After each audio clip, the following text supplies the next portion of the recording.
নমস্কাৰ ছাত্ৰ ছাত্ৰীসকল মই তোমালোকৰ জ্যোতি বাইদেউ তোমালোকক এই কক্ষাৰ এই মজিয়ালৈ স্বাগতম জনাইছো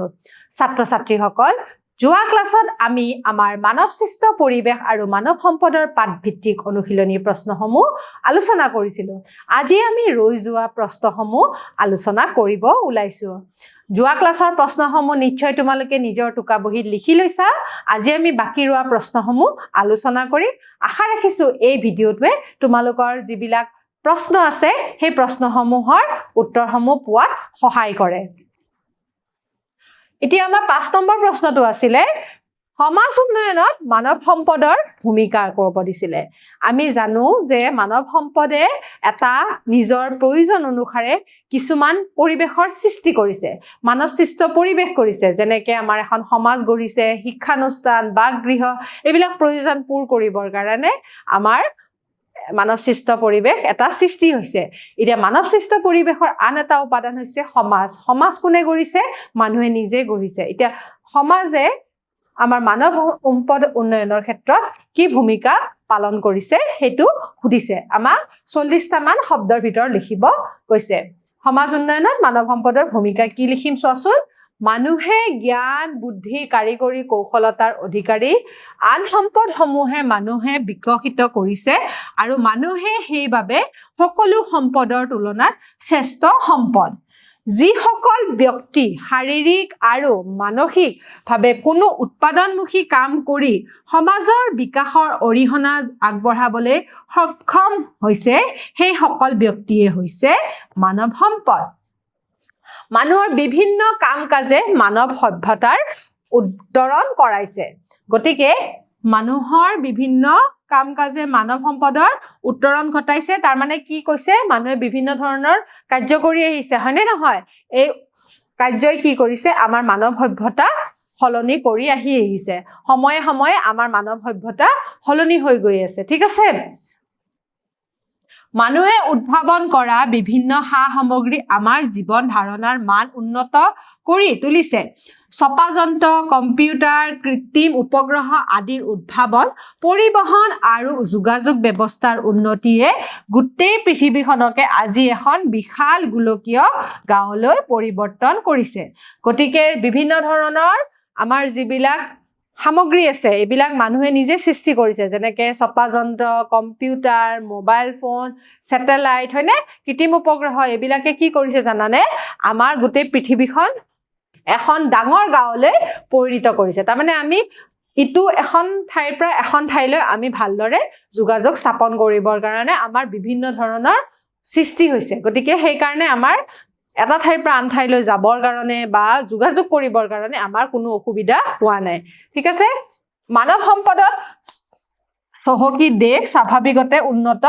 উদাহৰণ হিচাপে তুলনামূলকভাৱে প্ৰাকৃতিক সম্পদত জাপান বেছি চহকী নহয় গতিকে আমি জানো এই জাপানত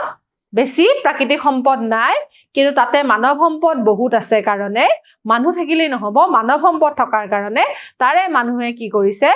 নিজৰ বুদ্ধিমতা প্ৰয়োগ কৰি দেশখন আগুৱাই নিব সহায় কৰিছে ঠিক আছে কিন্তু জাপানত কাৰিকৰী দিশত পাৰ্গত আৰু উচ্চ শিক্ষিত লোকৰ অভাৱ নাই এই লোকসকল সেই দেশৰ মানৱ সম্পদ হয় গতিকে আমি কি গম পালো যে জাপানত বিভিন্ন ধৰণৰ বুদ্ধিমত্তা থকা মানৱ সম্পদ থকা দেশ হয় গতিকে সেই মানৱ সম্পদ থকা দেশত কি হৈছে মানুহে নিজৰ বুদ্ধিমত্তা লগাই কি কৰিছে দেশখন আগুৱাই লৈ গৈছে অন্য দেশৰ পৰা আমদানি কৰা কেঁচা সামগ্ৰী ব্যৱহাৰ কৰি ইয়াৰে মানৱ সম্পদে জাপানত পৃথিৱীৰ ভিতৰত এখন আগশাৰী উদ্যোগ প্ৰধান আৰু ধনী দেশত পৰিণত কৰিছে গতিকে মানুহে কি কৰিছে তাৰে মানৱ সম্পদে কি কৰিছে বেলেগ ঠাইৰ পৰা আমদানি কৰি পেলাই কেঁচা সামগ্ৰীবিলাক আনি পেলাই নিজৰ ঠাইত বনাই পেলাই বস্তু বনাই পেলাই সম্পদ বনাই পেলাই সেইবিলাক কি কৰিছে বেলেগ দেশলৈ ৰপ্তানি কৰিছে আৰু পৃথিৱীৰ ভিতৰত আগশাৰী দেশ হিচাপে বা ধনী দেশ হিচাপে পৰিগণিত হৈছে ঠিক আছে ইয়াৰে উত্তৰখিনি আমি এনেদৰে লিখিম এতিয়া আমি পঢ়িম নেক্সট প্ৰশ্নটো অসমৰ জনবসতি বিস্তাৰৰ ওপৰত নদী উপত্যকাৰ সমভূমিৰ প্ৰভাৱ সুধিছে অসমৰ জনবসতি আৰু বিস্তাৰৰ ওপৰত কি লিখিম আমি ব্ৰহ্মপুত্ৰ আৰু বৰাক নদী আৰু ইয়াৰ উপনৈৰে গঠিত উপত্যকা অঞ্চলৰ ভূপ্ৰকৃতি প্ৰায় সমান হয় ঠিক আছে এই দুইটা উপত্যকাত নদীৰ পলসুৱা মাটিৰে গঠিত হয় আমি জানো নদী উপত্যকা সমভূমি যিবিলাক ঠাই আছে সেইবিলাক ঠাইত পলসুৱা মাটি বা হাৰুৱা মাটি আমি পাওঁ আৰু কৃষি কাৰ্যৰ উপযোগী হয় ইয়াত মানুহৰ মুখ্য জীৱিকা হৈছে কৃষি এই অঞ্চলত পৰিবহন উন্নত হয় ঠায়ে ঠায়ে কিছু সংখ্যক শিল্প উদ্যোগ গঢ়ি উঠিছে পৰিবহনৰ সুবিধাৰ কাৰণে ব্যৱসায় বাণিজ্যৰো প্ৰসাৰ ঘটিছে এই অঞ্চলত ৰাজ্যৰ চহৰ মহানগৰসমূহো অৱস্থিত হৈ আছে গতিকে আমি জানো যে এই নদী উপত্যকা আমাৰ ব্ৰহ্মপুত্ৰ আৰু বৰাক আছে তাৰে কাষৰ ঠাইবিলাক আমাৰ কি হয় পলসুৱা আৰু হাৰুৱা মাটি হয় গতিকে পলসুৱা আৰু হাৰুৱা মাটিত কৃষি কাৰ্য বহুত ভাল হয় আৰু এই ঠাইতে কি হৈছে বিভিন্ন ধৰণৰ আমাৰ নগৰ মহানগৰ বিলাকো আমাৰ অৱস্থিত হৈ আছে ঠিক আছে ইয়াত মানুহৰ জীৱন ধাৰণৰ প্ৰণালী সুবিধাজনক হোৱাৰ কাৰণে জনবসতি অতি ঘন যিহেতু কৃষি কাৰ্য হয় তাৰ পৰিও তাতে জীৱিকাৰ অন্য পথো প্ৰশস্ত হৈছে হয়নে মহানগৰ নগৰ বিলাকো আছে আৰু শিল্প উদ্যোগ বিলাকো আছে তাতে সেই কাৰণে জনবসতি ঘন হোৱাটো আমি দেখা পাইছো হ'ব তাৰ পিছৰ প্ৰশ্নটো চাওঁচোন বহলাই লিখিব দিছে আমাক 80টা মান শব্দৰ ভিতৰত মানৱ সৃষ্ট পৰিৱেশ কাক বোলে আৰু ইয়াৰ উপাদানসমূহ কি কি এই পৰিৱেশ গঢ় দিয়াত মানুহৰ ভূমিকা সম্পৰ্কে লিখিব দিছে ঠিক আছে মানুহে জ্ঞান বুদ্ধি কৌশল খটুৱাই প্ৰাকৃতিক উপাদানসমূহ মানুহৰ প্ৰয়োজনীয় কামত ব্যৱহাৰ কৰে এনে কাম কাজে কোনো এখন ঠাই যি এক সুকীয়া পৰিস্থিতিৰ সৃষ্টি কৰে আমি কৈছিলোৱে প্ৰকৃতিৰ পৰা সমল লৈ পেলাই মানুহে কি কৰিছে এটা বেলেগ পৰিৱেশৰ সৃষ্টি কৰিছে হেতু হৈছে মানৱ সৃষ্ট পৰিৱেশ তাকে সেই ঠাইখনৰ মানৱ সৃষ্ট পৰিৱেশ বুলি কয় ইয়াৰে উপাদানসমূহ হ'ল ৰাস্তা ঘাট দলং বাগৃহ উদ্যোগ পৰিয়াল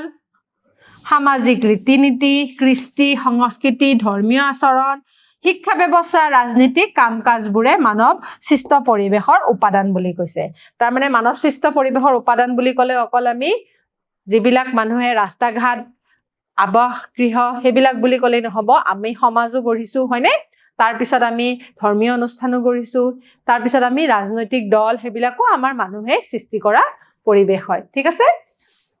মানৱ সৃষ্ট পৰিৱেশৰ উপাদানসমূহ সৃষ্টি কৰিবলৈ মানুহে প্ৰাকৃতিক পৰিৱেশৰ উপাদানসমূহ সংগ্ৰহ কৰিব লগা হয় মানুহৰ এই কাৰ্যৰ ফলত এফালে মানৱ সৃষ্ট পৰিৱেশৰ উন্নয়ন হলেও প্ৰাকৃতিক উপাদানসমূহৰ অত্যাধিক আহৰণে প্ৰকৃতিৰ স্বাভাৱিক অৱস্থাৰ ক্ষতিসাধন কৰে তাৰ মানে কি কৈছে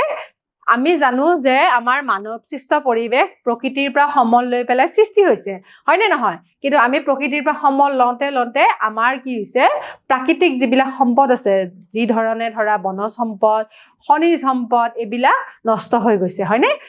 মাটি এইবিলাকো আমাৰ নষ্ট হৈ গৈছে গতিকে আমি সেই বস্তুটো গুৰুত্ব দিব লাগিব এনেকৈয়ে পৰিৱেশ প্ৰদূষণ হ'বলৈ ধৰে এই প্ৰদূষণে মানৱ সমাজক ক্ষতিগ্ৰস্ত কৰিছে গতিকে এইবিলাক কাৰণে আমাৰ পৰিৱেশ প্ৰদূষণ হোৱাহে আমি দেখা পাইছো বায়ু প্ৰদূষণ হয়নে জল প্ৰদূষণ হয়নে গতিকে এইবিলাক প্ৰদূষণ হোৱাৰ কাৰণে আমাৰ মানুহৰে পিছত দিগদাৰ হ'বলৈ ধৰা দেখাহে গৈছে ঠিক আছে কি কি কাৰণত অসমত বানপানী হয় বানপানীৰ সৈতে সহাৱস্থান কৰাৰ বাস্তৱসন্মত যুক্তি দি দুটা ব্যৱস্থাৰ কথা উল্লেখ কৰিব দিছে তাৰ মানে প্ৰথম ইয়াতে দুটা প্ৰশ্ন দিছে কি কি কাৰণত অসমত বানপানী হয় অসমত বানপানী কি কি কাৰণত হয় আমি চাওঁচোন কি লিখিম আমি লিখিম অসমৰ নদীসমূহে পাহাৰীয়া অঞ্চলত হোৱা ভূমিক্ষয় মাটি শিল বালিবোৰ বুৱাই আনি সমভূমি অংশৰ তলি ভাগত জমা কৰে তাৰ মানে কি কৰিছে নদীসমূহে যিবিলাক আমাৰ পাহাৰীয়া অঞ্চলত শিল বালি এইবিলাক আছে সেইবিলাক কি হৈছে খনন কাৰ্যৰ জৰিয়তে ঠিক আছে খনন কাৰ্যৰ জৰিয়তে আমি নদী কাৰ্যৰ কথা পাতিছিলো নহয় এই খনন কাৰ্যৰ জৰিয়তে নিজৰ লগত বুৱাই আনি পেলাই যিটো নদীৰ তলিত সেই বস্তুবিলাক জমা ৰাখিছে ফলত কি হৈছে সেই পানীবিলাক ওপৰলৈ উফন্দি উঠি আহিছে গতিকে এই ধৰণে নদীসমূহ বাম হৈ পৰিছে আৰু পানী বহন ক্ষমতা হ্ৰাস পাইছে আৰু ইয়াৰ ফলত সঘনাই বানপানীৰ সৃষ্টি হৈছে গতিকে পানীখিনি কি হৈছে বহন ক্ষমতা কমি অহাৰ লগে লগে এই পানীখিনি কি হৈছে সাইডলৈ ঠিক আছে উপচি পৰিছে ঠিক আছে উপচি পৰাৰ কাৰণে ইয়াতে বানপানীৰ সৃষ্টি হোৱা আমি দেখা পাইছো দ্বিতীয় নম্বৰতে কি আছে ব্ৰহ্মপুত্ৰ আৰু ইয়াৰ উত্তৰ পাৰে থকা উপনৈসমূহে বাৰিষা কালত বৰষুণৰ পানীৰ উপৰিও হিমালয়ৰ বৰফ গলা অতিৰিক্ত পানী বহন কৰে যাৰ বাবে দুয়োপাৰ উপচি পৰে আৰু বানপানীৰ সৃষ্টি হয় ঠিক আছে তাৰ মানে কি কৈছে ব্ৰহ্মপুত্ৰ আৰু তাৰ উত্তৰ পাৰে যিবিলাক উপনৈ আছে সেইবিলাকে কি কৰে আমাৰ যেহেতু হিমালয়খন কাষতে আছে হিমালয়ৰ যিবিলাক বৰফ গলা পানী সেইবিলাক বেছিকে আহি পৰাৰ ফলত আমাৰ এই উপনৈবিলাক আৰু ব্ৰহ্মপুত্ৰ নদীখন উপচি পৰে গতিকে উপচি পৰাৰ ফলত তাতে বানপানীৰ সৃষ্টি বেছি হয় ঠিক আছে তাৰ পিছৰ প্ৰশ্নটো চাওঁচোন বানপানীৰ সৈতে সহাৱস্থান কৰা ফলপ্ৰসূ যুক্তি দি দুটা ব্যৱস্থা কৰিব দিছিলে আমি কি ধৰে সহাৱস্থান কৰিব লাগিব কি ধৰে আমি বানপানীৰ লগতে আমি বেলেগ উপায়েৰে আমি থাকিবৰ কাৰণে শিকিব লাগিব ঠিক আছে বানাক্ৰান্ত অঞ্চলত বানপানী নোহোৱা সময়ত কৰিব পৰা কৃষি ব্যৱস্থাত গুৰুত্ব দিব লাগিব ইয়াৰ উপাৰ্জনেৰে প্ৰয়োজনীয় ধান চাউল ক্ৰয় কৰি ব্যৱস্থা কৰিব লাগিব তাৰ মানে কি কৈছে যিবিলাক বানাক্ৰান্ত অঞ্চল আছে তাতে কি কৰিব লাগিব বানপানী যিবিলাক সময় নহয় গতিকে যিখিনি সময়ত বানপানী নহয় সেই বানপানী নোহোৱা সময়ত কি কৰিব লাগিব তাৰে কৃষি ব্যৱস্থা গুৰুত্ব দিব লাগিব তাৰ মানে বানপানী নোহোৱা সময়ত তাতে কৃষি কৰিব লাগিব খেতি কৰিব লাগিব তেতিয়া ধৰা তাতে বানপানী আহিলে কৃষিবিলাক নষ্ট নহয় হয়নে তাৰ আগতেই সিহঁতে কি কৰিব লাগিব শস্য উৎপাদিত হৈ যাব লাগিব আৰু শস্য আমি পাই যাম গতিকে সেই সময়ত কি কৰিব লাগিব